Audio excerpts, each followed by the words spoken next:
What's going on, everybody? This is Coach at Untouchable Customs. We at it again in the shop with Jock. It's 105 outside, so that's why I'm out here so late. It's a little bit cooler, but we didn't do nothing yesterday. We're gonna get something done today. I don't know what it is, so stay tuned and you'll find out. So here I am vacuuming out underneath the gas tank area. Just a bunch of cobwebs and things hanging, trying to limit stuff dropping in my face as I get ready to take the gas tank bolts out, which kind of was a task, but it was an accomplished task at the end of the day.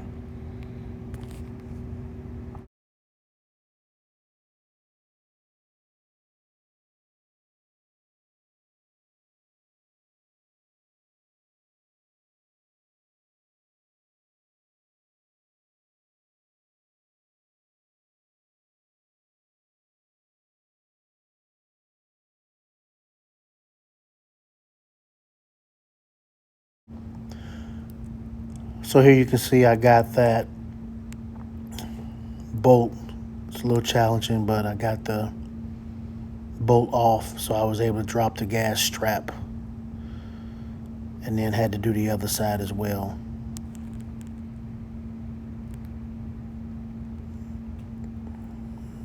Then once I got the other side, I had to move out the way to actually get the gas tank to drop. Take the gas cap out as well too, to get it to drop on the floor.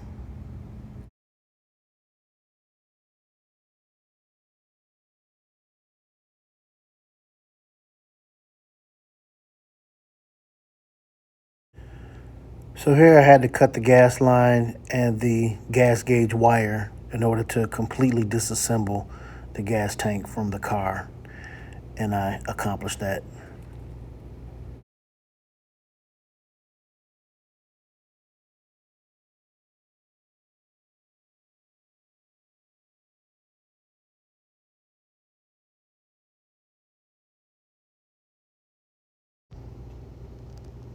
Just a little quick peek underneath just to see how rusty it is. It's rusty. So it took me about an hour, but we got the gas tank out. Let me show you. There's a lot going on down here, but gas tank is out. Would you believe these are the air shocks that were on the car when Dad drove his car, and the air is still they're still holding air to this day. I have never seen a pair of air shocks. I'm gonna clean them up and see what name brand they are, because I'm sure they don't make them no more. But as you can see, the frame rails are shot. Well, at least up to that part they are. Frame rail on this side is shot. So that'll be interesting. Of course, the trunk floor is shot. That's a no-brainer right there. So, but we making some progress. Yep, the goal is to get this rear end out as one unit with the leaf springs, and in the front cradle with the tires on.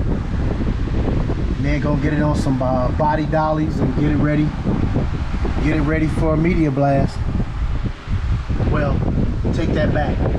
Before we do that, we're gonna cut all the bad metal off, and we're gonna put beams in between so things don't bend and move. But it's all in preparation, getting it ready for media blast. So yeah. So I'm on the floor right now, as you can see, up under the B. And I think that's it for today. But you never know. I'm gonna touch these rails, these chrome drip rails, and see if I can take those off. But I might not do it. This is a good accomplishment for the day. We'll see.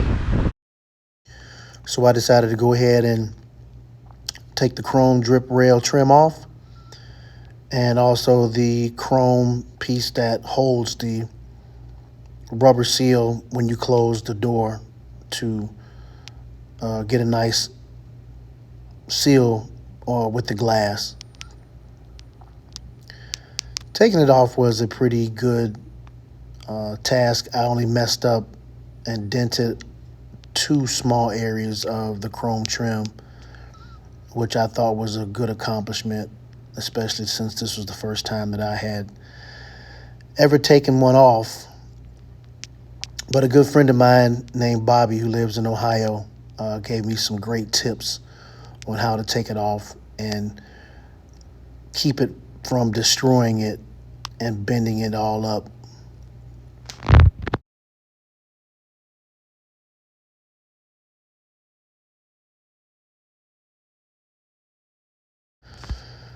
Now you can see that I'm on the passenger side. Passenger side was a tad more challenging. Did not seem like it wanted to come off as easy as the other side, but if I do recall, the other side was kind of off at the beginning, to whereas this side I had to start it to get it off of the drip rail. I think I may have made one small bend in one section, but overall I felt it was a great accomplishment and came off fairly smoothly.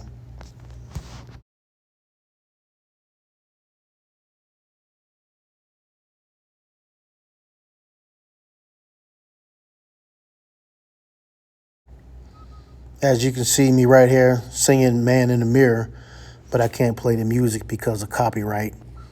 So it's always good to listen to Michael Jackson during times of working in the garage.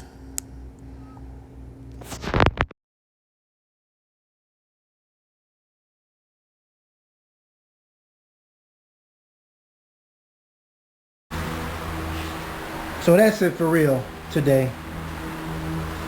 That's what I wanted to do. I wanted to take the gas tank down, wanted to take the chrome drip rails off, and that has been accomplished.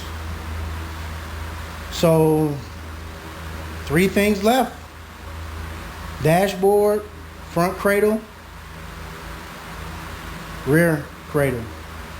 Not really a cradle, but axle, rear end, the steering wheel too, but that's part of the dash, right? Till next time, later.